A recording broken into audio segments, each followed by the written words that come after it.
Welcome, everyone. I'm Ted Panken. I'm here to introduce part 4 of a 4-part extensive interview with the great Chicago guitarist George Freeman, who at 93 is still playing great, still practicing, and had some extraordinary reminiscences and analysis to share with us in our lengthy oral history with him from the National Jazz Museum in Harlem. When we talk about the Freeman brothers, the one who is least often mentioned is Eldridge Freeman, the drummer, known as Bruz, your brother Bruz.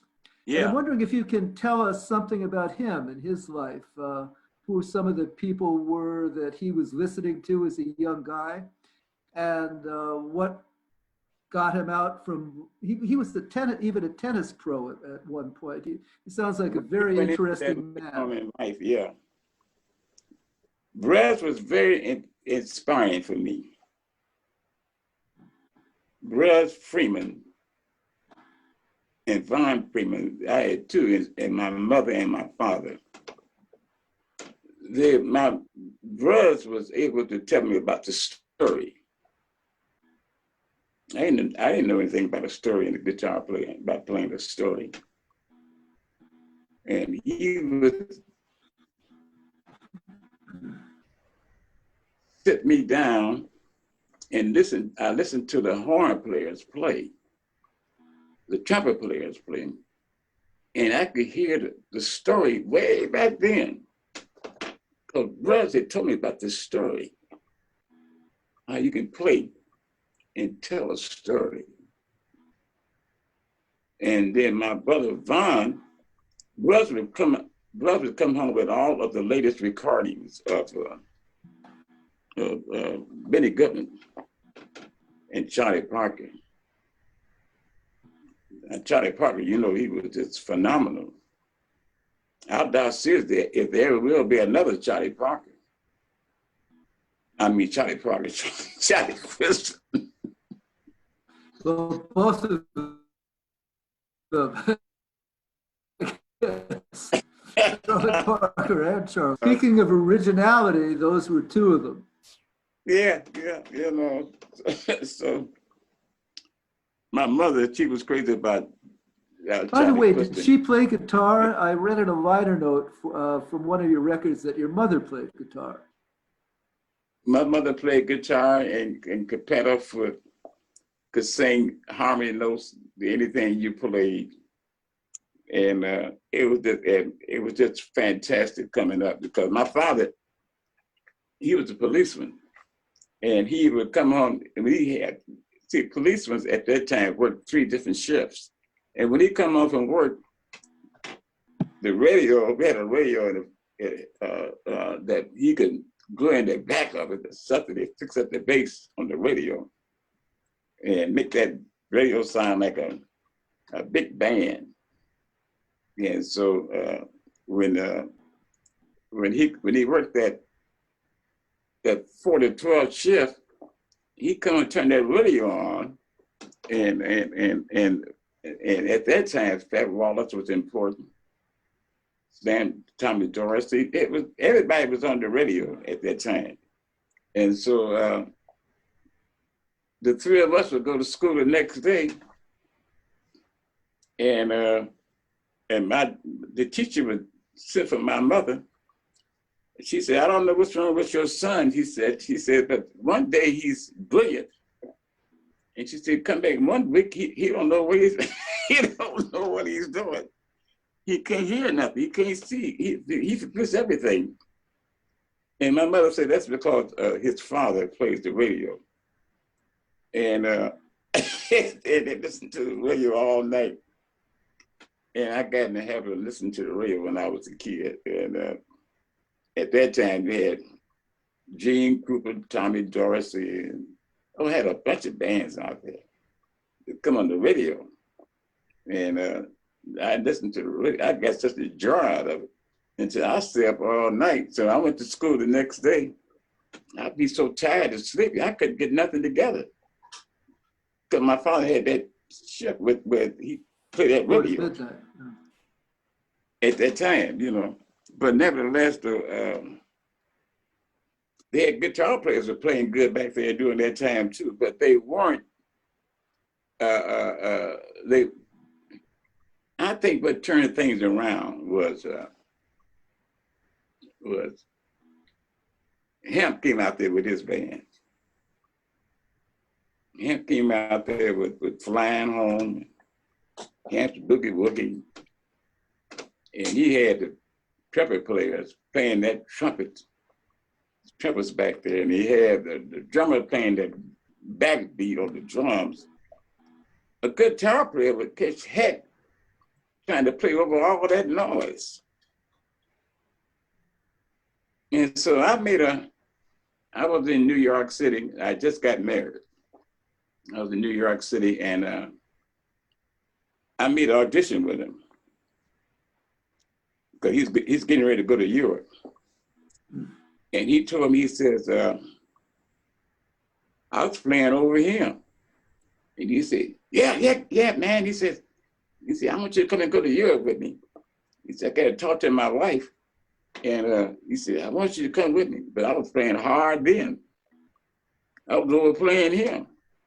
And that's what he liked. He liked that hard core playing jazz. And so I didn't go with him because my wife, I just got married. And so therefore I was stuck with New York City. But I'm just saying how he would go to the Savoy Ballroom in New York, in Harlem. And there, the Savoy Ballroom was called the Land of Happy Feet. That's what it was called. And the girls come in there with their bobby socks on and their little Oxford shoes on, whatever. And the men come in there with their zoot suits on and their hats on, and they get out there on that floor. And we'd be playing. I was there with Johnny Griffin at the time. We'd be playing. I look up and see a lady flying in the air. And Lord, I'd never seen nothing like that. In New York, at Savoy, they fly in the air, they thrown up in the air, and them long legs be flying in the air. But the band be back there playing that hard backbeat, and the trumpet players be hitting them trumpets, and the people's going crazy. And so guitar players couldn't get over that. They couldn't play like that. They couldn't add to it. I heard Freddie Green all them playing 4/4 on the guitar. That's most I heard was Freddie Green and Count Basie. I think Duke had a guitar player playing 4/4 at one time, but as far as being that front line hardcore playing, that was out. Guitar player, the only one I heard try to do it was Bonnie Kelso. But it was very difficult for the guitar players. So they ended up playing with quartets and like I said, Nat King Cole. And then you had a vibe player. They had a guitar player with him I can't think of his name, but his guitar player was Speedy, but they was quiet. They're always quiet players. So when you come to that Savoy Ballroom, I was there with Johnny Griffin, and Johnny Griffin was hollering and hooping all over the place, and because he had to be heard, and they only had one microphone, one mic, and Johnny was playing over that one microphone, and the trumpet player didn't have no microphones at all. That only happened to the later day when everybody had a microphone. But during that time, you had if you wanted to reach them people at Hampers all over the place, hollering, yelling, and so he ended up he come to Chicago with his band, and my goodness, you never seen nothing like it before. He had the lady said, "We don't want." I mean, the people at Chicago didn't want him coming there because he would tear the place up. He playing his hand boogie woogie, and he was Stan Getz said it. He said, "Why don't you go hang what that man is doing? Playing hand boogie woogie and flying home and airmail special and simply out there honking and hollering and walking the floors." Listen. Guitar players didn't have a chance. Well, you seem to do okay though. Well, that was loud. But let me take. I took you off on a tangent. I would like to know a little more about Buzz Freeman, about who he was listening to, what he was like as a drummer, what his personality was. Buzz was fantastic. Buzz was able. Buzz was, as I said before, he was telling me about the story. And Buzz was in the Buzz went into the Air Corps. He was the Tuskegee Air Corps. Okay. He flew a plane. And before I get into Buzz, I'd like to say this here. Buzz flew over the house, and we were living in Chicago. And my mother was in the kitchen cooking. And my mother said, "Oh Lord, what they come?" She thought that the war had started again. And it was Buzz, he flew over the house. And Buzz called up, he said, "Did you hear me?" I said, "Hear me? What?" He flew over the house with an airplane, because that's what he was, a pilot. But anyway, Buzz was able to hear stories on drums. The only one I heard tell a story like him was Philly Jojo.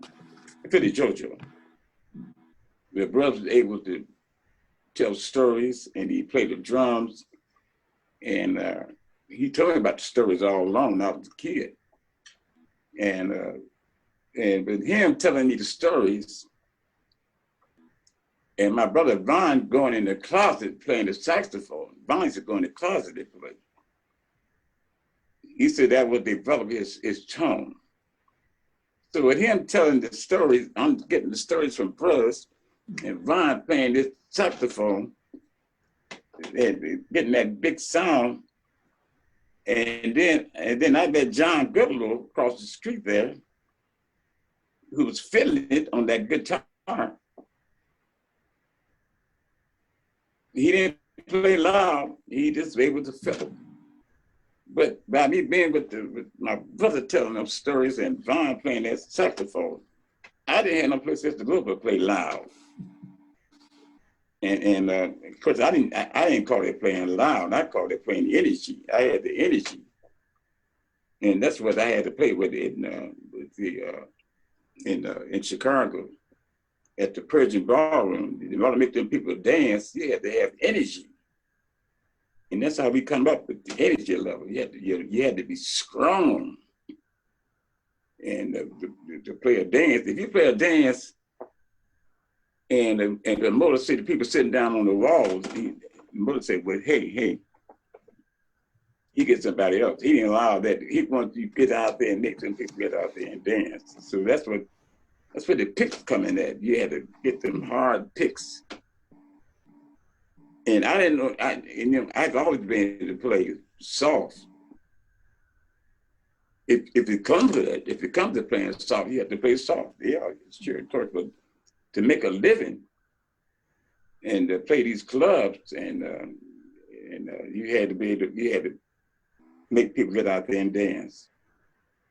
And Bruce, at the same time, when he got out of the army, when he got out of the army, Buddy Rich was popular.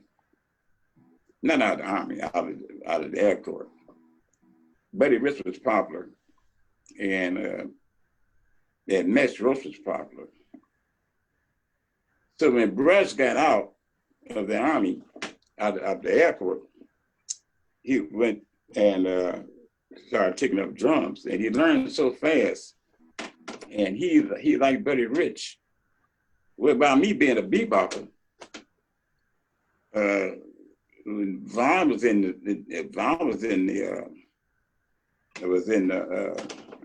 Navy band, and it was in the Tuskegee. I was at home with the beboppers. The bebop just broke. I was able to hear bebop. It broke, and when it broke when I was in Chicago, and it broke when Johnny and I went to New York City. So when we went to New York City, Johnny was playing, he wasn't playing bebop. But I just left a band, my little baby band, the band I had was playing bebop. But Johnny was there, but he just left Hamp's band. So therefore, he had to play loud. He had no choice. And then when we got to New York City, we went to Savoy Ballroom. You had to play loud. But in the meantime, Bruce was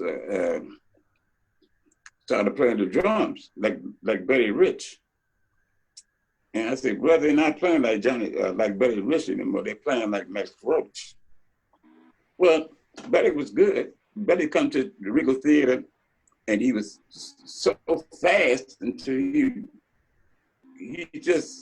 the people just went crazy over his playing because he's just a fast drummer. And Max Roach was playing with Charlie Parker.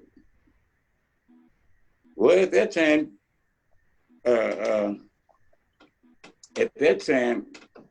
Bird was in. There's no doubt about it. Charlie Parker was in. Max Roach, Bud Powell. I can just go ahead and name them. A few of the greats. They were just in. Not only were they telling stories, but my brother had taught me. And my brother taught me about the story. And my older brother, Vonnie, had taught me about that volume, how to be strong. So therefore, when brothers got out, I said, brother, they're not playing like Buddy. I said, they're playing like Max Roach. Because Max Roach was able to play them stories. He's telling he was telling the story on drum back then, and before Joe got out there, it was just nothing but stories. And I was able to hear those stories. And yet still, they was able to play hard and fast and strong. Because you know, Bird played fast. So you had to be able to play fast. Now here, you had to be able to play fast. You had to be able to play strong. You had to be able to play a melody. You had to be able to, because Bird did it all. He played These Foolish Things slow. He come here to the Persian Ballroom, and the people out there, they want to dance. Sure, they dance, but they want to dance something. They want to dance, hold the person up close. They want to dance up close. And Bird played them pretty melodies like the Gypsy, all that kind of tune. The people went crazy. So what Bird did was, what we did, we started playing, we left the ballroom, started playing clubs. Now you go into clubs, now you get people drinking. They don't feel like hearing all that jumping up and down in camera. They want to hear the story. That's what they come there to hear. They come to dance, and they come to holler and scream at each other. They come to hear the musicians tell a story. And when they told that story, they'd buy another beer or whatever. And they could relate to the stories that they were telling. So therefore, that's how I come up. My mother was singing the blues. She was a church lady. And my father played the piano. My mother did play the guitar. We used to play together. She outplayed me. You know why? Because she had more value than me. She knew how to make that guitar. I was picking and she was strumming. Mm. And my father, he was the policeman, and he would bring all the drinks to the house. And he had a police beat up there at the couple on 35th and Kings Drive, South Park. Is that the Grand Terrace? Earl Hines. Yeah, the Grand Terrace. Grand Terrace, yeah. 39th Street, I think. Yeah. Thank you. Yeah, and he had a beat there. That was like the equivalent to the Apollo, along with that and the Regal Theater were sort of like the Apollo in New York or something like that. Oh, yeah. Oh, yeah. The Regal Theater was just fantastic. Well, the Grand Terrace was more fantastic because they had Earl Hines band there. And he used to broadcast every night. Yes, yes. Particularly to the West Coast and the Midwest, yeah. Yeah, so you're right about that. The Grand Terrace. That was the club. They had, my mother father used to go there and come on, and they come on with little sticks, because they didn't clap. They take the little sticks and hit on the table. They when they had more. The Grand Terrace, the band would come up out of the head chorus girls. And the Run Boogie had chorus girls. But they always had a band that could whip those people up. They always had something going that was, even Duke, when Duke got there, Duke always had a tenor player to go out there and could holler. At that time, all the bands kept a good, strong tenor player. Ben Webster is pretty strong. Paul Gonsalves, too. Al Sears, yeah. A good, strong tenor player and a good, strong trumpet player. They could hit those high notes. Well, let me ask you. Let me ask you this, because this is connected to what you were saying about the scene transitioning to clubs and people drinking. You in the '60s, I don't recall whether you were living in Chicago all the time in the '60s, but you spent a decade, maybe 20 years, playing with a lot of the great organ players. You played with Groove Holmes, you played with Jimmy McGriff, you played with a bunch of people. So I have a couple of things to ask you about that. First of all, around when did you, and you played with Wild Bill Davis too, I believe your bio says. I sure did. So when did you start playing with organ players, and how did the club scene in Chicago change to something that was more acoustic jazz into a more organ-oriented thing, which I believe happened in the 1960s. But that organ could, the organ was able to, organ player could play by himself, one thing. And I first got with Wild Bill Davis. I was sitting out on, at the hotel in New York City. I had pawned my guitar and my amplifier. I never forget that. And I was sitting out in front of the Alvin Hotel. And Grady Tate came along. He said, "Man, what's wrong with you?" I said, "Man, I ain't pawned my guitar and amplifier. I don't know what to do." He said, "Well, Wild Bill Davis is looking for a guitar player." And he said, "Let me take you up there at the Alvin." That's where he's staying, at the Alvin Hotel. He said, "Let me take you upstairs to the Alvin Hotel and let you meet Wild Bill Davis." So I went upstairs and met Wild Bill Davis. And Wild Bill Davis at the time was very important. He had a big name for himself. He was a hollerer. He would holler on that organ. He could hold those notes. And he just hollered.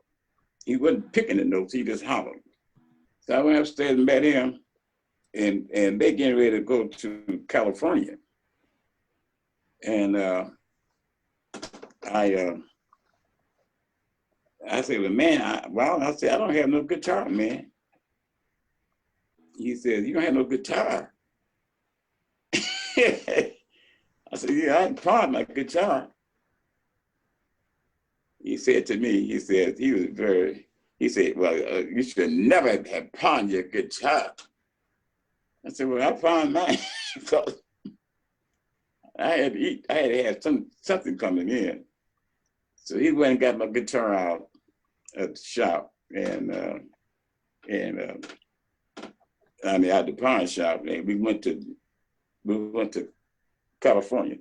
He drove there. He had an organ out there in California. So he drove there himself all the way to California. We had a station wagon. Grady Tate was he was the drummer, and they had a good saxophone player. I can't think of his name. And Wild Bill Davis. And we went out to California. And that's when we got to California, and my brother was out there living in California. He was working with Milt Trenier, right? Oh, or Bruz was working out in California. With Milt Trenier. Yeah, but Bruz was in Los Angeles, right? I'll tell you about that a little later on, but meantime, I got out to California, and I left Wild Bill Davis, and he came back to Chicago, New York, and I said, well, Wild Bill, I'm staying there with my brother, which I did do, and I stayed there with my brother, and he tried to get me a record session there in California with World Pacific, or something like that. Yeah. And the man found out that I knew Richard Groove Holmes. He found that out. I don't know how he did, but he found out. He said, well, tell your brother if he gets Richard Groove Holmes here. And he said, I'll record him. He wanted Richard. He wanted that organ player. And so I called Richard Groove Holmes in New York, and he was in, where was he? In New York, yeah. Yeah, I called him because I was working there with Wild Bill Davis, and he's working on the other side. And I called him, he said, man, he said, oh man, he said, yeah, it was a break. I said, man, the man said, Richard, to come out here, he'll record you. That's what he wanted to hear.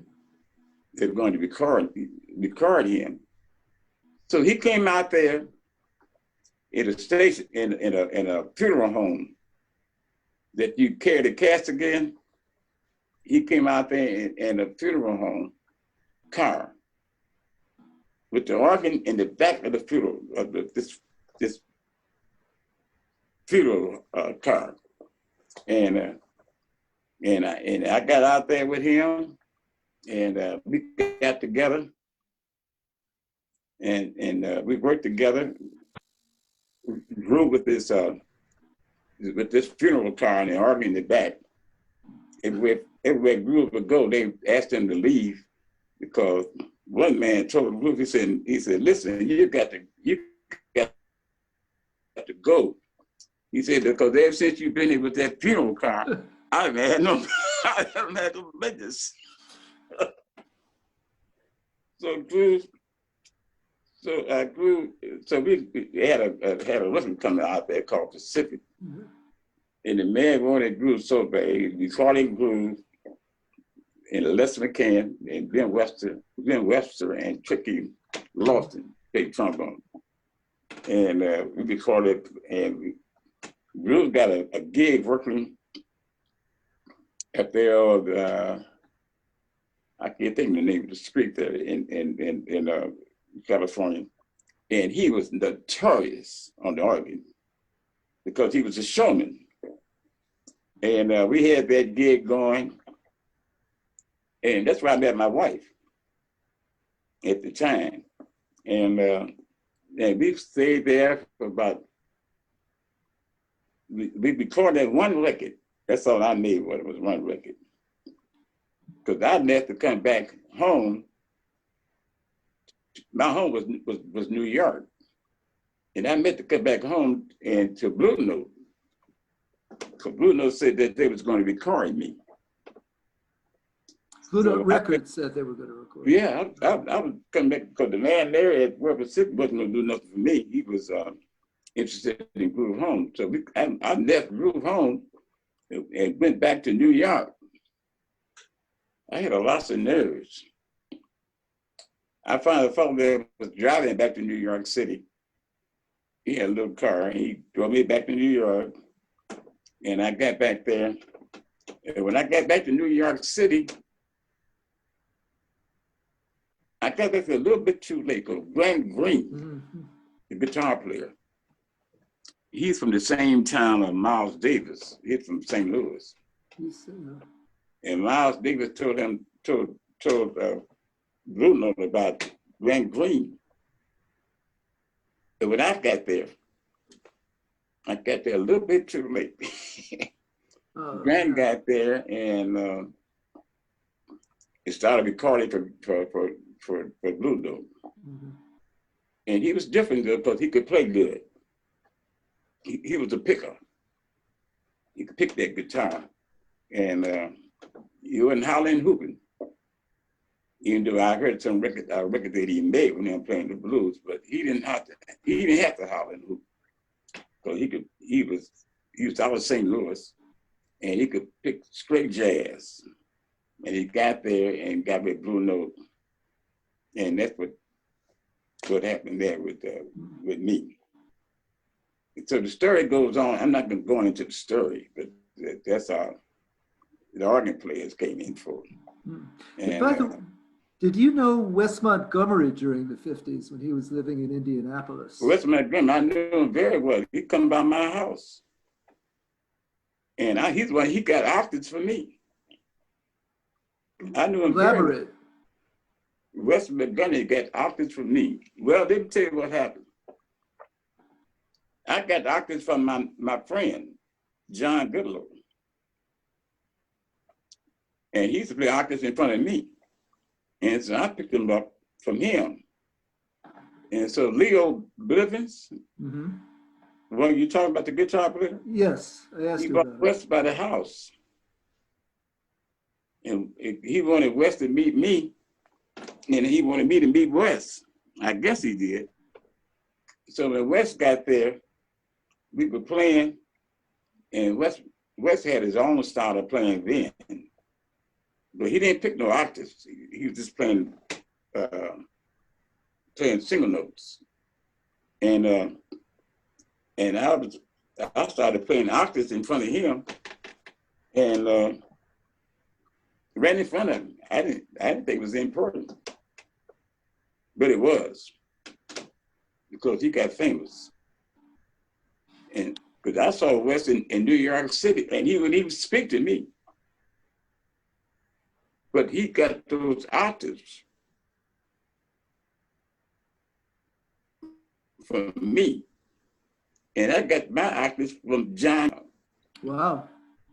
Yeah, but I wasn't interested in octaves. I was interested in telling the story on that guitar, picking those notes. And when Charlie Parker got out there, that just did it for me. I heard Charlie Parker and I heard Bud Powell. Because Bud Powell was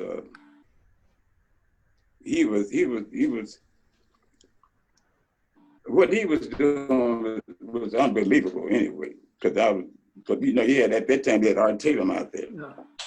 And Art Tatum was unbelievable, but Bud coming along with a different concept. And he just it was a mess. And then Dizzy Gillespie come out there playing that trumpet all up in the air, and that's what I wanted to do. I wanted to play that trumpet. I wanted to play those notes.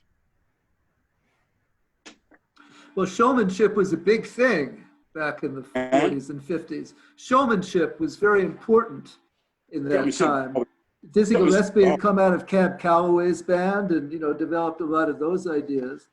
And there were a number of clubs in Chicago. You were mentioning, these clubs wouldn't just have a band, but they'd have a chorus line. They might yeah, have comedians. They'd have MCs, the whole thing. And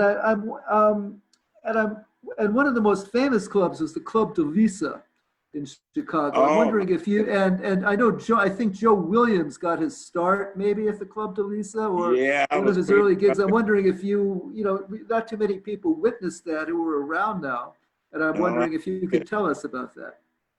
the Lisa was fantastic. It had a course line, of course line, and it had a red Red Saunders.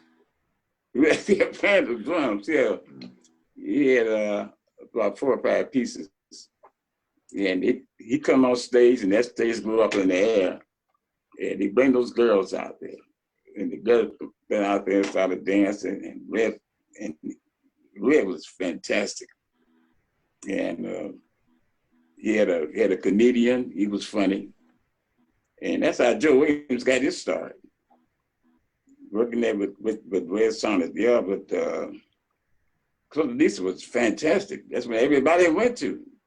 My mother and father went there to Club de Lisa. I didn't go there. I ended up going there.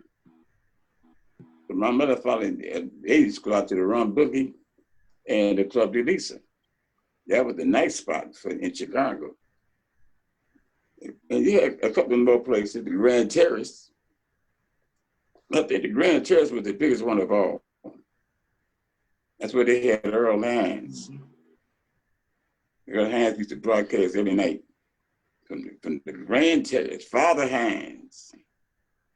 Well, when Father Hines got out there, I got into that Bud Power thing. And I was already into art. I wasn't into Art Tatum, because Art Tatum was he was just unbelievable. I went to see him in person, and I asked for his autograph. That's how fantastic he was. But when I heard this Bud Power,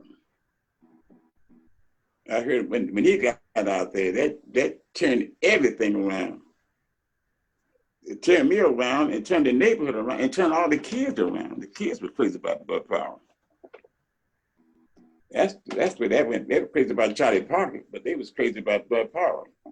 And they were crazy about Max Roach, and it's crazy about the trombone player, JJ.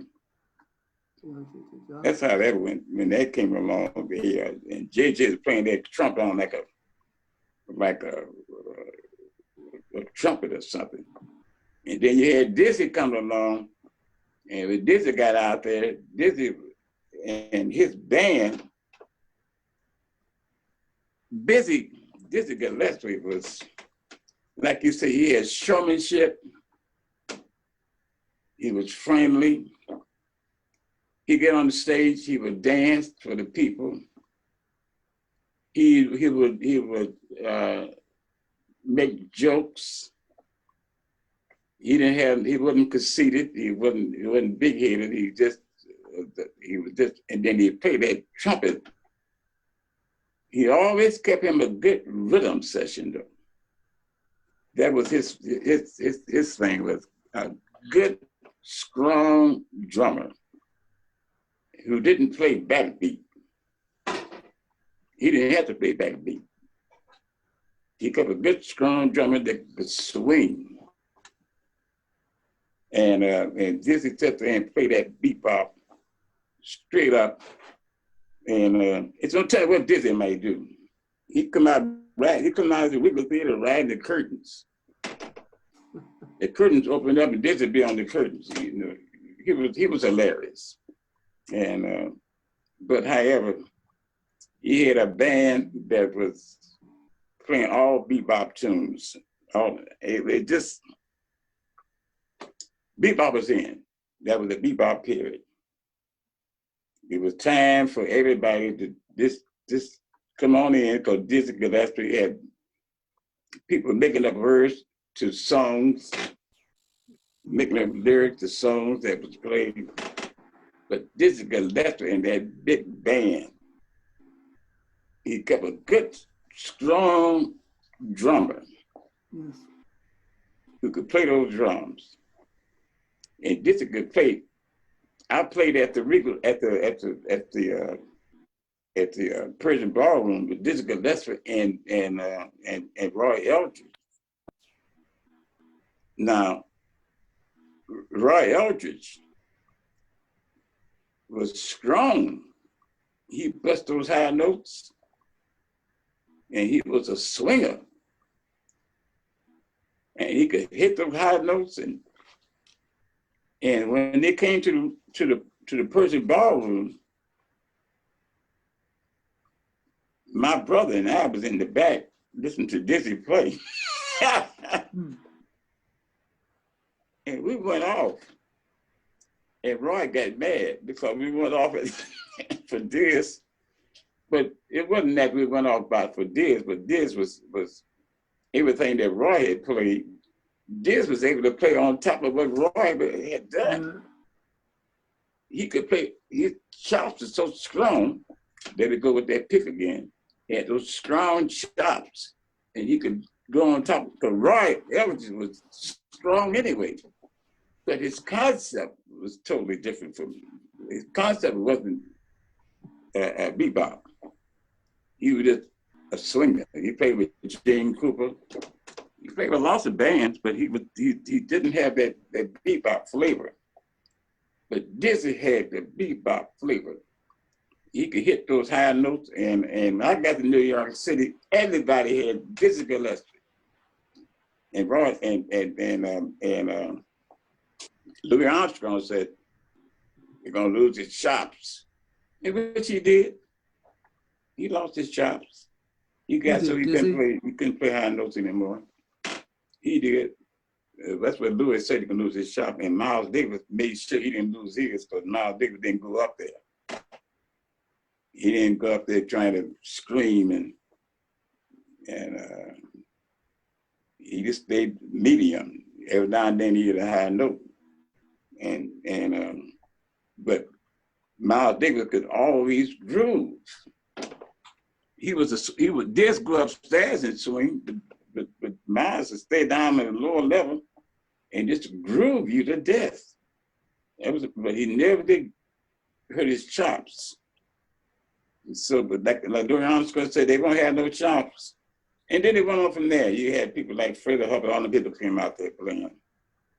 You know, but before Dizzy had Sweet Edison, they had Morris. He was with Lonnie Hampton's band, and he had to leave Hampton. That's why he and Griffin got together and got me, because Joe Morris had lost his chops trying to please Lonnie Hampton playing those high notes. Because he had Cat Anderson, he was the natural. But Gerald Morris wasn't a natural. He just tried to settle down and play. And Miles, never was a high note player. But Dizzy Gillespie could hit them high notes. Not only could he hit the high notes, he could be fiddling up there upstairs. He could take what Roy Eldridge was doing and go upstairs over Roy and then play a bunch of notes. That's how dangerous he was. He was dangerous. And he could sure play. But they all were dangerous during that time, though. And so that's what I could hear. I was hearing nothing but bebop and the Danger Zone. Hearing them. Dizzy had a band, and he would have the tenor players trying to play like the Lonnie Hampton's band, because he wanted to please the people. And Diz was make up songs and trying to be a showman, trying to please the people. It was something else. I think it was. Well, I think we could probably go on for another couple of hours, but I think we should table this for part 3. Are you feel up to doing a part 3, Mr. Freeman? A part 3? Yes. When it comes to music, I'm always up to anything. Well, this is the most amazing history lesson. And wow, wow. I have one more thing to ask you, though.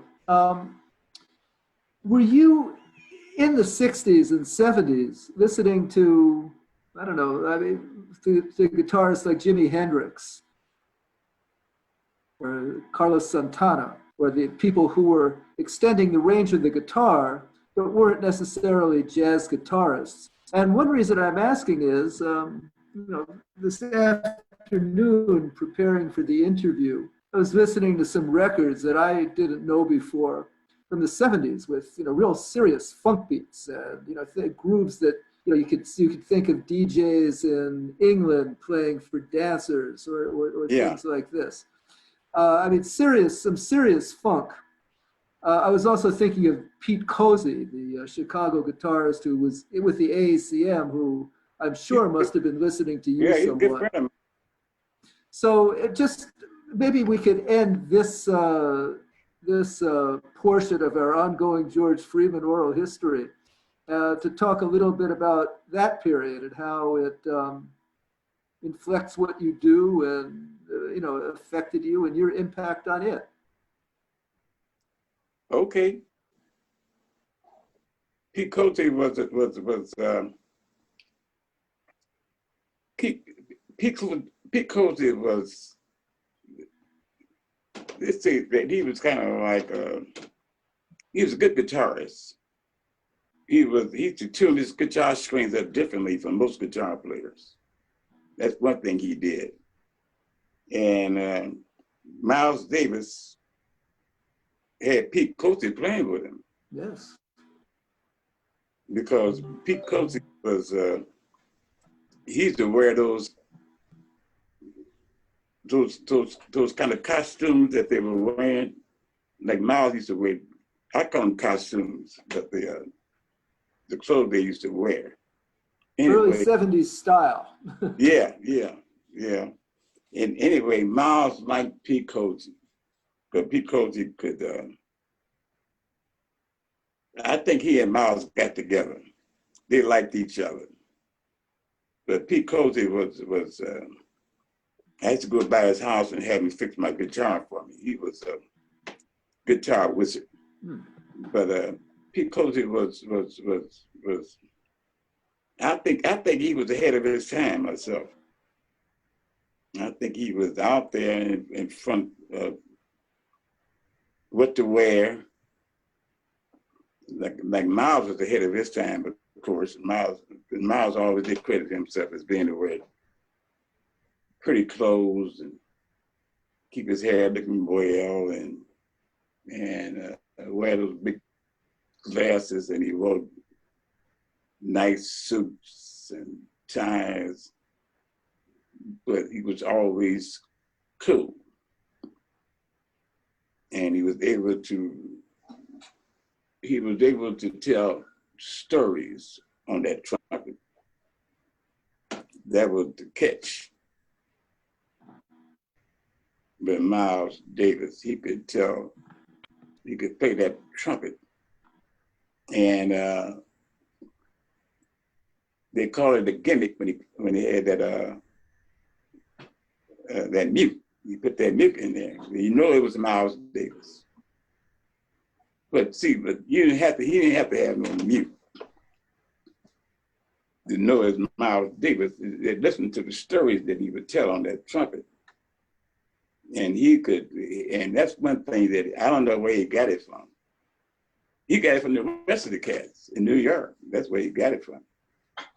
I'm trying to think of this trumpet player that played trumpet. Wasn't Miles Davis very influenced by Freddie Webster? Freddie Webster. That's who Miles got his sound from. Freddie Webster. Freddie Webster had to, boy, you something else, Ted. My goodness, I couldn't even. I'm thinking about my friend. I think about my friend Jeff. I had to ask him what I'm trying to say. Oh, you're doing just great. Believe me. Look here. You're doing great. Yeah. Freddie Webster was the man. He had that great big trumpet sound, big fat sound. And that's who Miles copied after, was Freddie Webster, and got that big trumpet sound. And Miles didn't, Freddie, you never did hear Freddie going out screaming and howling like Dizzy Gillespie and Roy Eldridge and all those guys. He always was the medium. And Miles,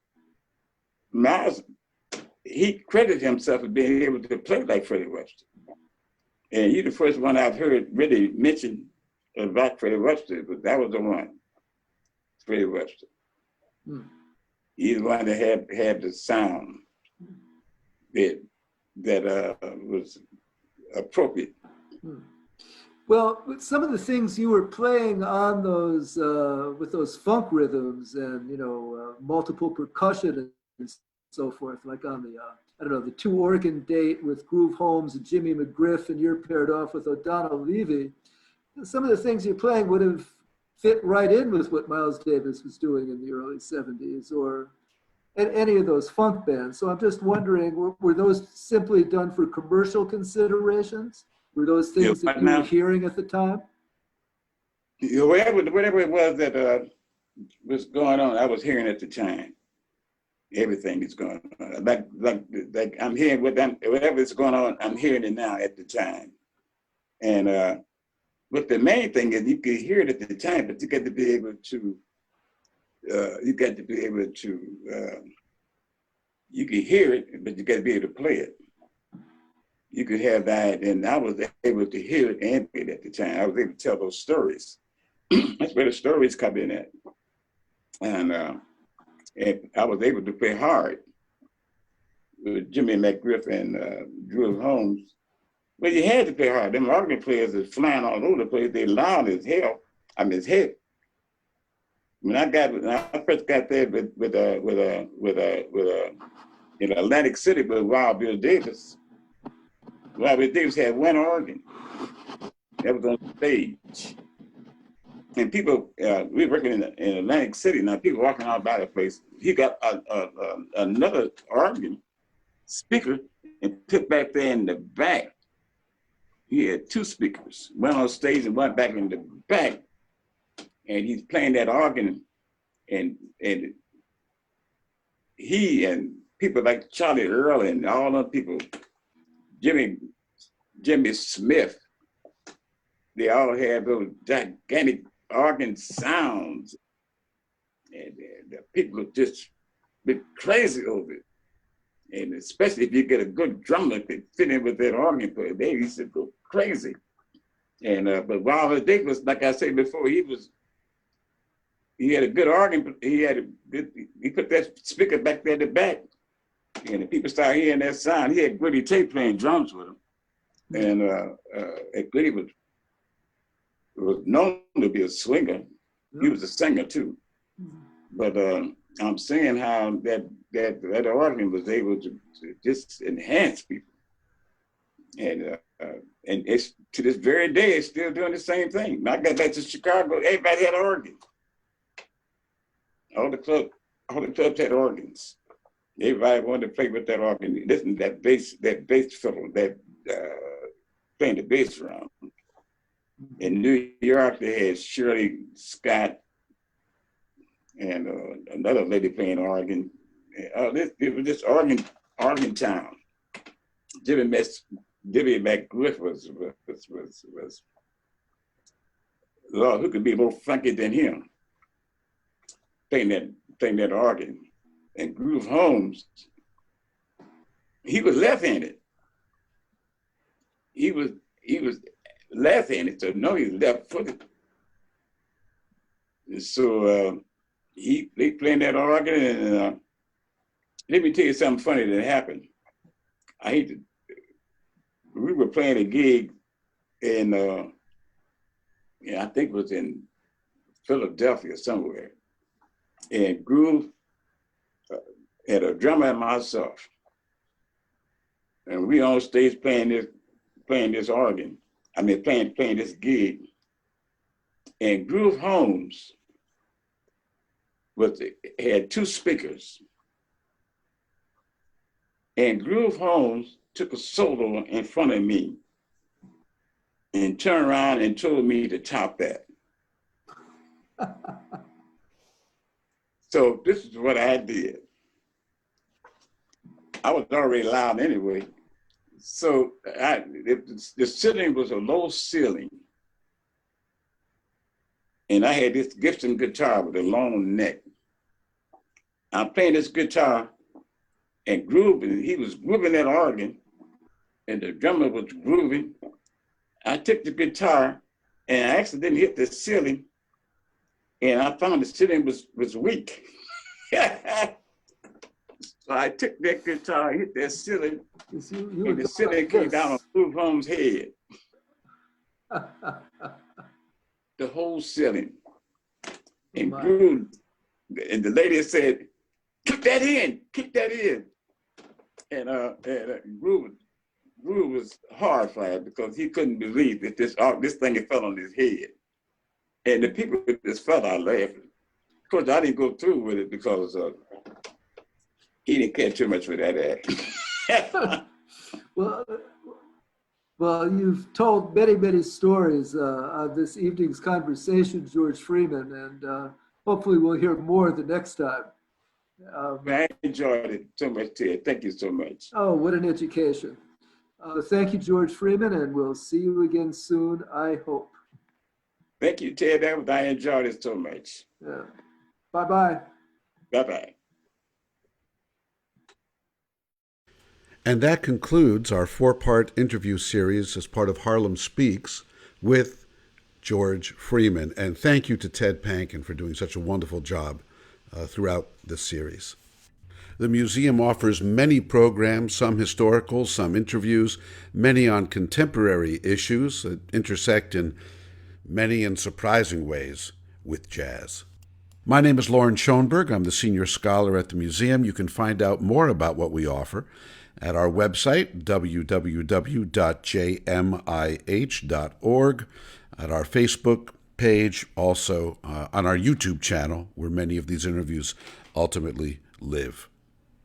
On behalf of the staff, our board, our volunteers, everyone at the museum, we want to thank you so much for joining us, and we'll see you again.